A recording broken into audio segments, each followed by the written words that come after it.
Sir सऊदीया में हम लोग सऊदीया में थे। वहाँ पे हमारा एडवर्टाइजिंग का काम था, फैमिली बिजनेस था। अनफॉर्चुनेटली 2017 में हमें पाकिस्तान आना पड़ा, सारी फैमिली को। ई कॉमर्स मेरी एक्चुअली फील्ड नहीं थी, तो 2020 में जब कोविड आया तो तब मुझे थोड़ा सा एक क्वेश्चन मिला। एनेबलर्स को फॉलो करने के बाद मुझे पता चला कि अमेज़ॉन पे भी हम सेल कर सकते हैं। इस प्रोग्राम के अंदर जब तक मैंने एनरोल नहीं किया था तब तक मेरे लिए बहुत क्वेश्चंस थे, लेकिन जब मैंने एनरोल कर लिया और जब क्लासेस लेना शुरू की उसके बाद मेरे लिए कोई प्रॉब्लम नहीं थी। मेरी मंथली अर्निंग अल्हम्दुलिल्लाह 5 लाख है। तो मेरी कैटेगरी है टॉयज़।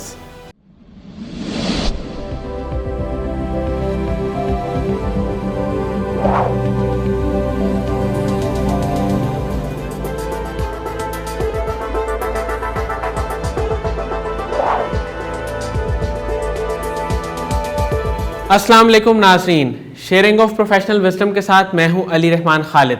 आज जो मेहमान हमारे साथ मौजूद हैं वो बहुत अरसा सऊदीया में अपना एडवर्टाइजिंग का बिज़नेस करते रहे, लेकिन जब लॉकडाउन हुआ और कोरोना की वजह से हर तरफ सूरत हाल ख़राब हुई तो इन्होंने पाकिस्तान का रुख किया।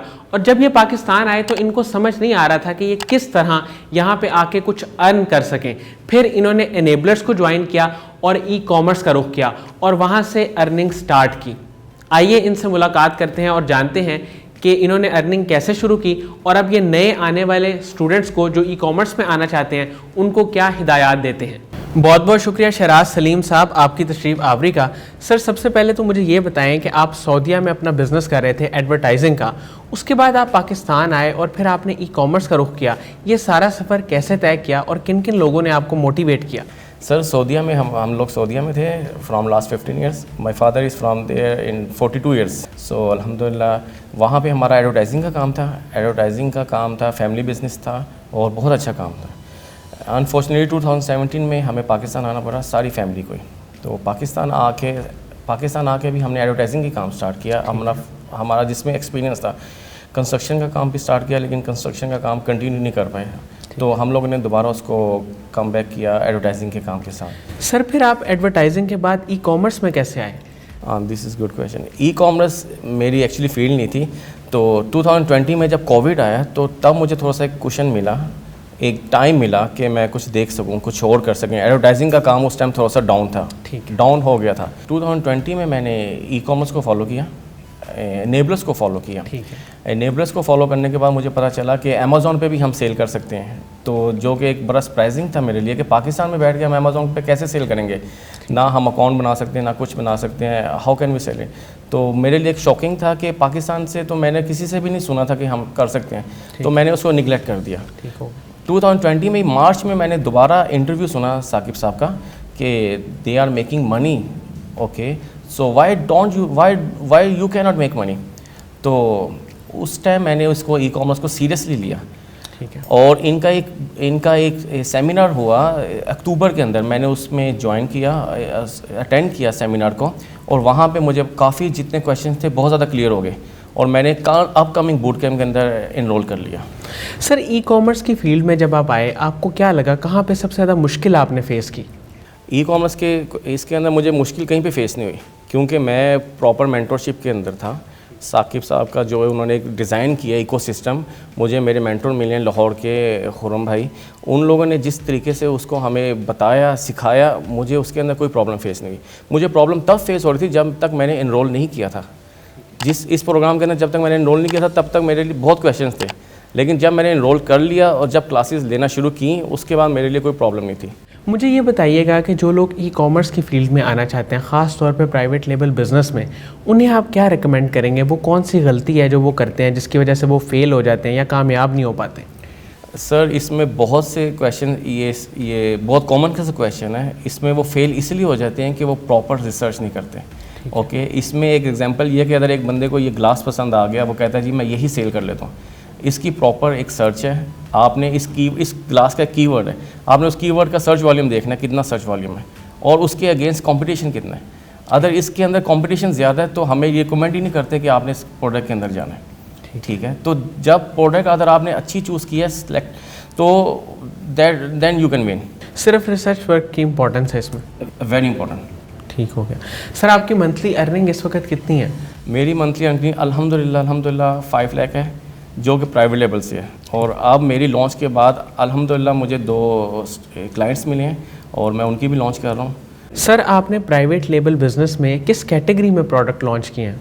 तो मेरी कैटेगरी है टॉयज़। अच्छा। ओके, और मेरी कैटेगरी भी थोड़ी सी ट्रेंडी है। ये प्रोडक्ट जब मैंने लॉन्च की थी इस टाइम ये ट्रेंड पे थी, इस टाइम नई लॉन्च थी, तो मैंने इसको रिस्क लिया। तो मुझे मेरे मेंटर ने बोला था कि it's a trendy product, don't go for it, क्योंकि ये क्राइटेरिया के मुताबिक पूरी नहीं उतरी थी। तो मैंने सर को बोला, मैंने कहा सर कि रिस्क लेते हैं, रिस्क लेके ही we can win, either we can win either we can loss. तो अल्हम्दुलिल्लाह आई विन दैट। तो इस सारे सफ़र में आपके मेंटोर्स और इंस्पायरेशन कौन लोग रहे? इस पूरे जर्नी में मेरी सबसे ज़्यादा मुझे सपोर्ट मेरी फैमिली से मिली। Okay, they give me full support कि आप एक नया काम कर रहे हो, गो फॉर इट। ओके, मैंने उसमें फुल टाइम दिया, 12 to 14 hours, some time 18 hours में मैंने इस पर काम किया। 18 आवर्स तक मैंने इसको काम किया फुल। ओके, अच्छा, इसमें मुझे सबसे ज़्यादा सपोर्ट मेरे मेंटर ने दी है, खुरम भाई ने। ओके, मुझे जहाँ पे भी जितनी इश्यूज़ आई हैं, मुझे एक्चुअली मेरी लॉन्च के बाद कोई इशू नहीं आई, लेकिन अनफॉर्चुनेटली मैं जब फर्स्ट पेज पे रैंक हुआ तो उसके बाद मुझे जो प्रॉब्लम्स आई हैं उसमें मैंने फिर सर खुरम को नहीं छोड़ा और उन्होंने मुझे फिर उससे सॉल्व आउट किया। मेरी 3 प्रोडक्ट्स लॉन्च थी, 3 प्रोडक्ट मैंने लॉन्च किए हैं, उनमें मुझे जितनी प्रॉब्लम आई हैं और उसमें खुरम भाई ने मुझे उसका सॉल्व आउट करके दिया। और अल्हम्दुलिल्लाह I am very thankful to him. और जितनी दफ़ा मैं उनके ऑफिस में गया हूँ, जितनी दफ़ा उन्होंने कभी नहीं मना किया कि आप क्यों आए हैं, और they never say why you came. Sir जो लोग पाकिस्तान में ई-कॉमर्स का काम करना चाहते हैं उन्हें आप क्या पैगाम देंगे जो उनके लिए एक मोटिवेशन बने और उनकी हेल्प करें? सर पाकिस्तान में इस टाइम आजकल अब फ्यूचर ई-कॉमर्स का, ठीक है, हर बंदे को चाहिए कि वो इसको सीरियसली ले। ये पार्ट टाइम जॉब नहीं है, it's not a part time, you have to give full time. जो जॉब कर रहे हैं और जो बिज़नेस भी कर रहे हैं वो भी इसको थोड़ा सा लर्न करें। ओके, लर्न आप इसको EVS उन्होंने एक दे दिया आपको, आप EVS से सीखें। EVS में आपको पूरी थ्योरी मिल जाएगी उसकी। Okay, you can learn all basics from EVS। Okay, जब आप उसको कंटिन्यू करना चाहें तो आप उसको प्राइवेट लेवल के उसको आप कंटिन्यू कर सकते हैं। ठीक है सर, साकिब अज़हर साहब का एक विज़न है, वो लोगों को इनेबल करना चाहते हैं, वो चाहते हैं कि पाकिस्तान में बेरोज़गारी कम से कम हो, तो उनके विज़न के बारे में आप क्या कहते हैं? सर साकिब भाई इज़ अ लेजेंड, ठीक है। सबसे पहली बात तो साकिब भाई ने अपने कंफर्ट जोन को छोड़ के पाकिस्तान आके ये जो प्लेटफॉर्म इंट्रोड्यूस किया है, इससे पहले पाकिस्तान में ई-कॉमर्स को नहीं पता था किसी को। जो लोग करते भी थे लेकिन इस तरह ओपनली नहीं करते थे, और हम लोगों को उनके ज़रिए ये रेफरेंस ये प्लेटफॉर्म मिला है, और I am very thankful to him और इनेबलर्स और साकिब भाई कि उन्होंने ये इंट्रोड्यूस कराया पाकिस्तान में। और अल्हम्दुलिल्लाह लोगों को चाहिए कि आप इसको सीरियस लें, क्योंकि Pakistan is in approve countries list now. आप यहाँ से बैठ के अपना अकाउंट बना सकते हैं, this is just because of them. बहुत बहुत शुक्रिया शराज सलीम साहब, आपकी तशरीफ़ आवरी का, आपने हमारे लिए वक्त निकाला। Thank you so much. नाज़रीन, मुझे उम्मीद है कि जो लोग ई-कॉमर्स की फ़ील्ड के बारे में जानना चाहते हैं उनके लिए इंटरव्यू इंतहाई मुफीद साबित होगा। बहुत बहुत शुक्रिया, अपना बहुत ही ख्याल रखिएगा। अल्लाह हाफ़िज़।